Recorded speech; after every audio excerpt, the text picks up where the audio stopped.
Hello ladies and gentlemen and boys and girls, this is Shin and you're watching Coffee Shin TV. For understanding today's video properly, you have to watch the previous video. It's right here. So let's do this. And third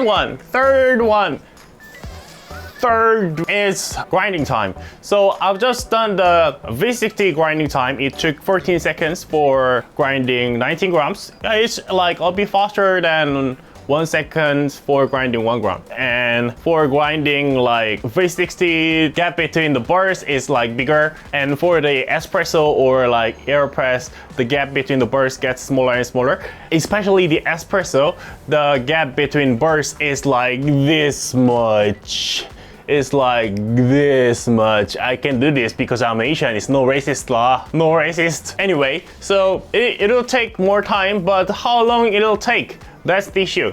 So I'm doing the grinding time test. Let's do this. So for doing Aeropress, the grinder dial is at 34. I did 34, right? So I'll put 19 grams as I did for the V60. I'll do the timer. There you go. No, God!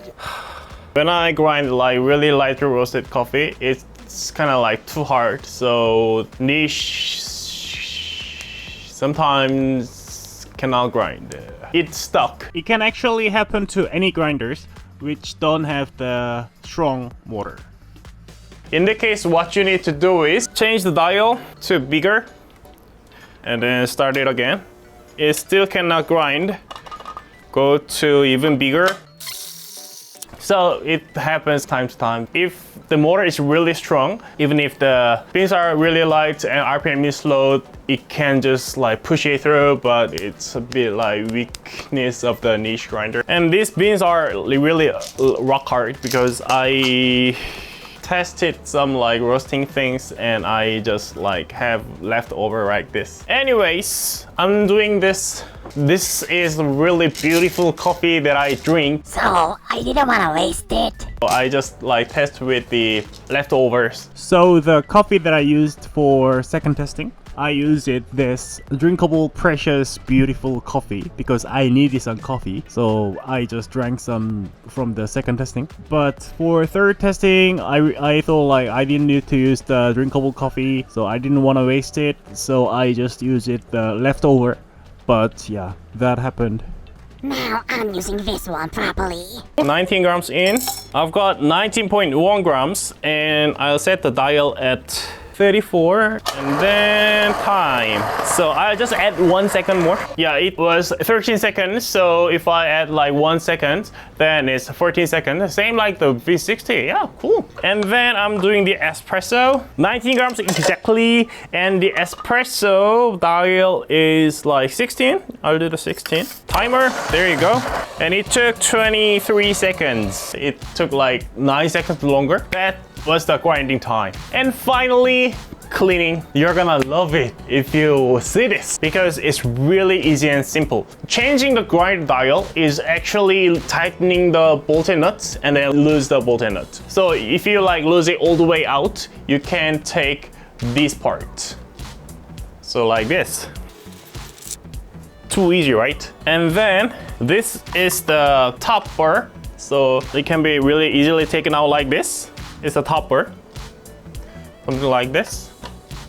And then for taking the bottom bar out, you need to take this nut out. But actually for cleaning, you don't need to take it out. So what you need to do is just with this brush that niche provides with the grinder, just brush it out like this.